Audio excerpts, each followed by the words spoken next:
Is my tactical 1911 .45 caliber suppressor host that I built, and this has been a long process and definitely a test of my patience, but I'm pretty stoked with how it came out, and it's a surprisingly great suppressor host.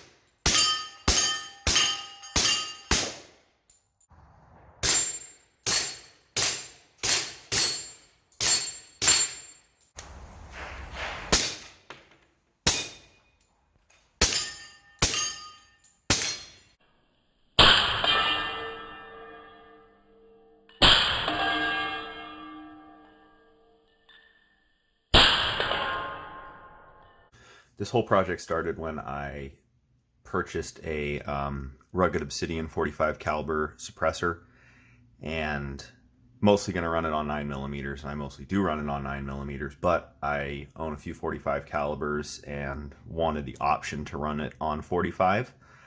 At the time I purchased it, I didn't have a .45 caliber gun with a threaded barrel, and I was looking at putting a threaded barrel in an old Kimber that I have, but I want to leave that gun alone because it's kind of special to me.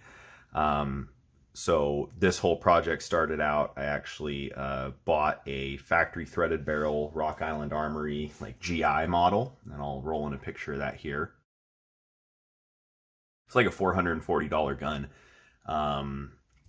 And then I also wanted a bit of a project, and 1911s are good projects for getting into kind of some more serious gunsmithing rather than, like, you know, assembling an AR or assembling a polymer 80 Glock 19 or 17 or something like that. So originally I got the gun because I wanted something I could run the .45 caliber suppressor on. It was cheap, it worked fine, and then I did some initial upgrades to it. I'll roll in a picture of that.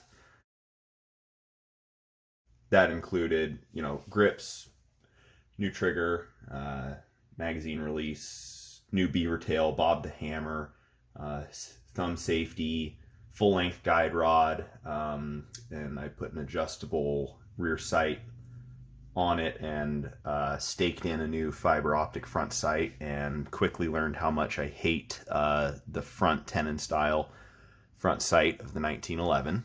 After I did the initial upgrades to that Rock Island Armory kind of GI style gun, I finally got my .45 caliber suppressor in, took it to the range to shoot it, and then I was actually planning on getting rid of the gun and selling it to a buddy and building up a 9mm 1911. That's a whole different project. But I took it to the range, and I was blown away by how well it shot with the suppressor. And of course, you know, .45, the 230 grain rounds out of this barrel are subsonic anyways, so it's pretty quiet on it. So I ended up deciding to keep the gun and upgrade it more from there.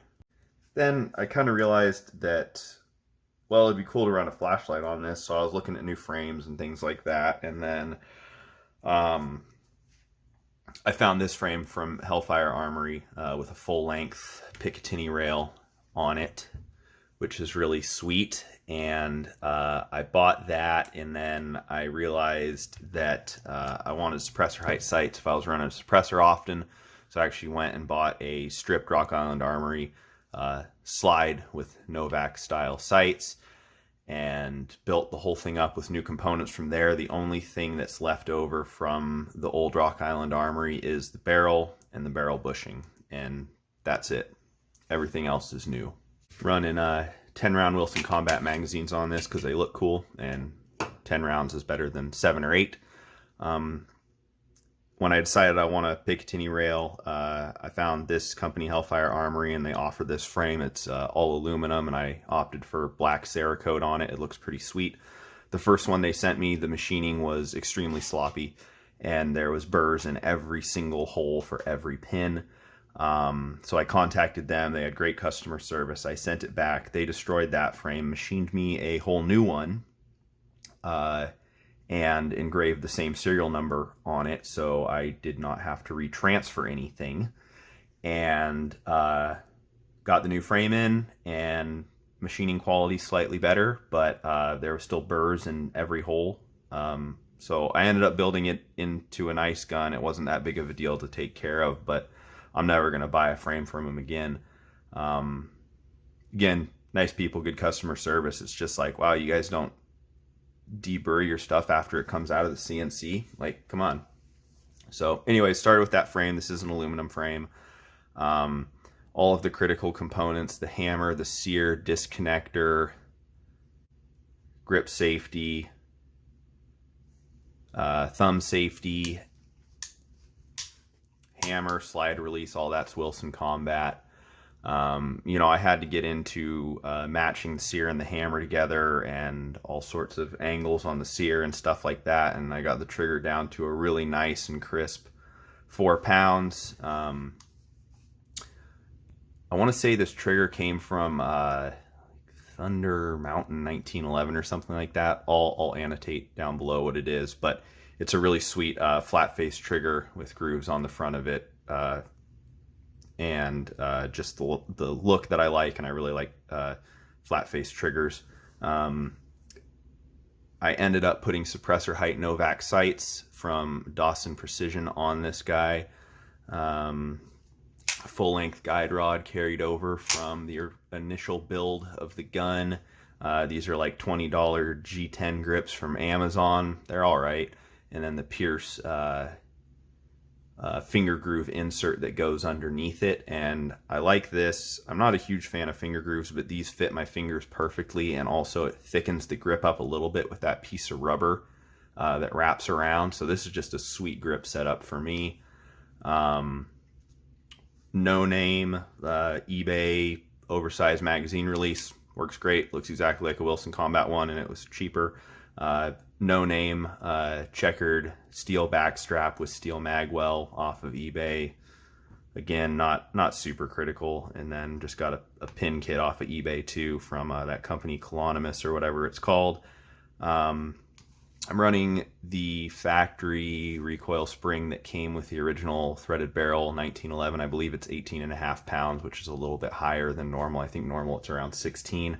And I'm running a slightly reduced power 21 pound mainspring hammer spring for this guy. Of course, I had to buy some special tools to do this. I got a sear and hammer pin jig, so you can see the relationship of the sear and hammer outside the firearm. I bought a Brownell's sear grinding or the jig that helps you adjust the angle on a sear.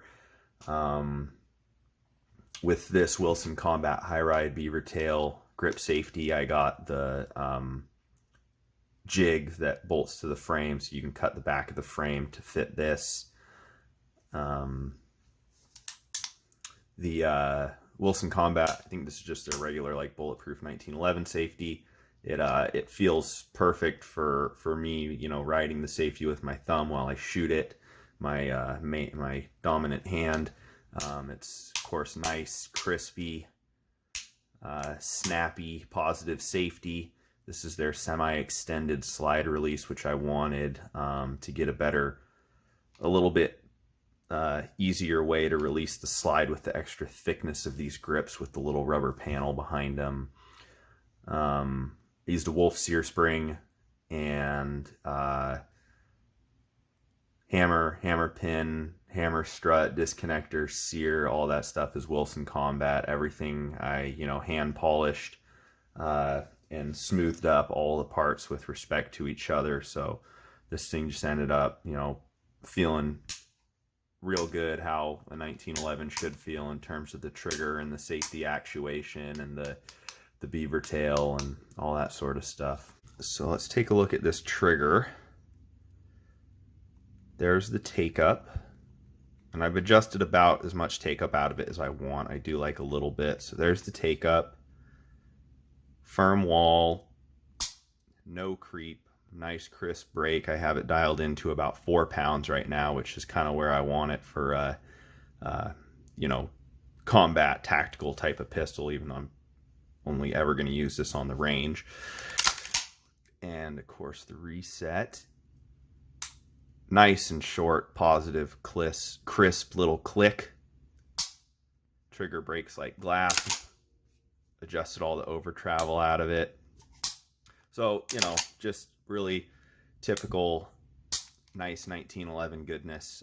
Got it dialed in about 4 pounds, and it's exactly how I like it to feel. With this light on here, I can run it in my Blackhawk Omnivore holster that is indexes off the TLR1 light, so that's pretty nice. Didn't have to get a new holster or anything for it for range use, because I bet it would have been hard to find a holster that fit this full-length dust cover and rail. And you know, threaded barrel's pretty long, but that's not a huge deal. You just cut the end of the holster out. But I had to relieve around the end of the muzzle of my Blackhawk Omnivore holster, but it fits in there just perfectly and works really fine for range use. That's the overview. Came out really sweet, really happy with it. Thing shoots great. It's a great suppressor host. It's really fun. I think it looks real tough.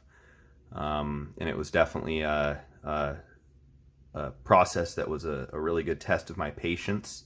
And I don't really plan to ever build 1911s again. I got it out of my system.